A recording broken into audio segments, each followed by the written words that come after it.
Steve, had a chance to reflect on the weekend? Yeah, listen, it's two very competitive teams. Defensively, we could do a lot better for each of the goals, and I suppose my counterpart over at Northampton is probably thinking like that when we get a couple. So, but if we defend like that, we'll concede. We've not, as a rule, defended like that as how we've played in the past.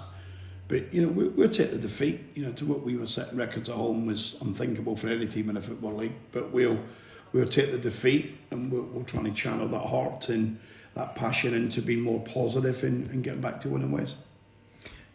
It wasn't just that first minute, it was the first half hour, wasn't it? Was the first half hour as a result of the first minute, or was there something else? I think it would have been a reverse if we'd have got a penalty inside, I think it was 25 seconds. And I'm not disputing in any shape or form it's a penalty, and it's well executed, but I think that creates a little bit of nervousness in your play. We then forgot to play. We then forgot to win the battle in the middle of the park. And if you don't at least compete to win the battle in the middle of the park, you're never going to get up the pitch. And we never looked like getting up there with any purpose. We couldn't string 3 or 4 passes together. It was almost a little bit of shock, stage fright, call it what you like. But we got the goal. Rosie gets a goal out of nothing. We should turn in front, believe it or not. Big Sweens misses a glorious chance to put us 2-1 in front. We start the better team in the second half. Jamie Reid should put us 2-1 in front, misses a golden chance. And then the game ebbed and flowed, to be fair. They were more counter-attacking and we were the more dominant side. But they get a goal. You would say defensively we could do better, but it's a smart finish. We take the game back to Northampton, we get the equaliser.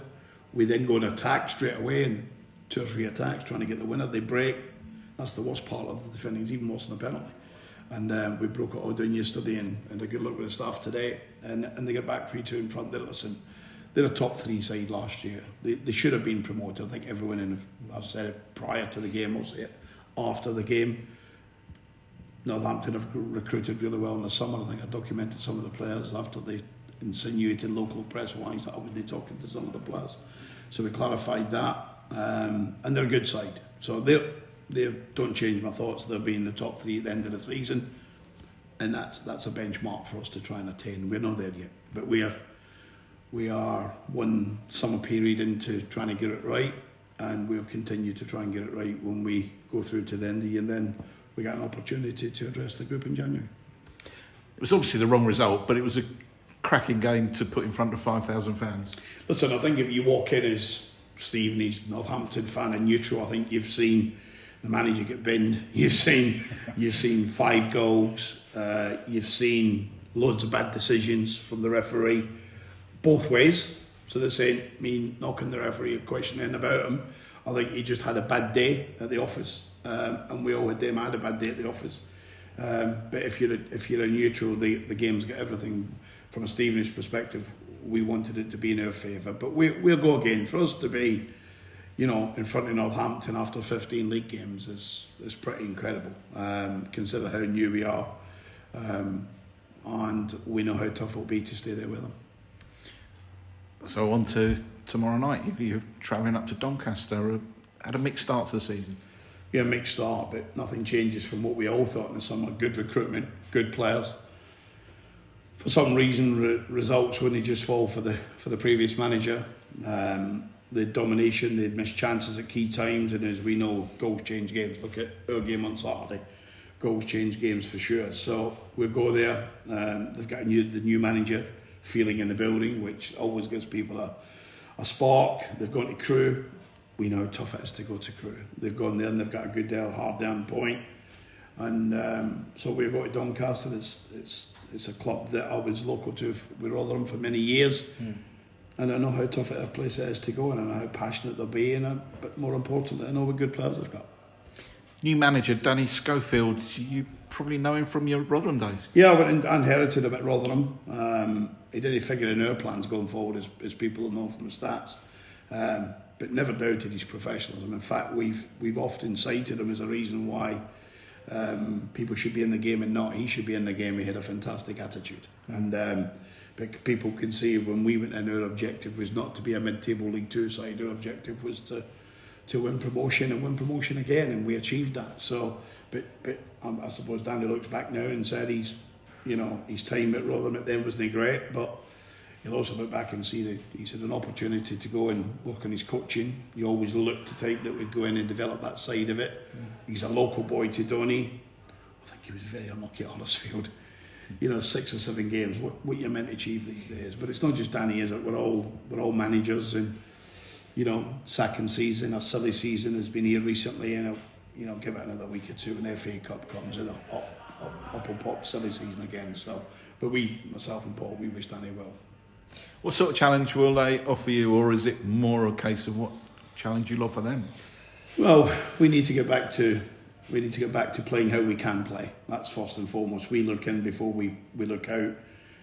We talked about Northampton in a lot of detail, but it should finish levels. We didn't finish levels because we never done enough, and Northampton possibly just done enough.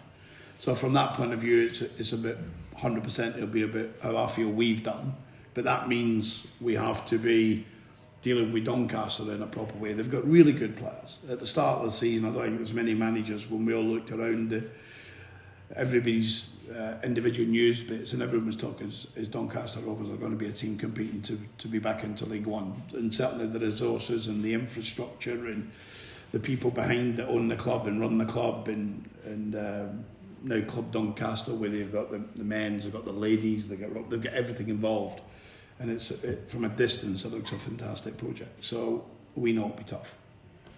Will you be on the bench? Well, I don't know. I'm waiting to hear from the Football Association. That'll come today for sure. I was hoping this would be a mail strike, and I remember the email these days. So listen, I think the head of referees had some empathy with me on Saturday night. Some empathy as to when he spoke to me and he spoke to the match referee, and he understood totally the situation. I think he had some empathy. I would personally go as far as to say it was reputation in the past and things like that made the referee issue a second yellow card, but the head of referees would not confirm that. He would just say he had some empathy. I know what his empathy means. It means it was harsh. Will that give you some challenges that you wouldn't normally have?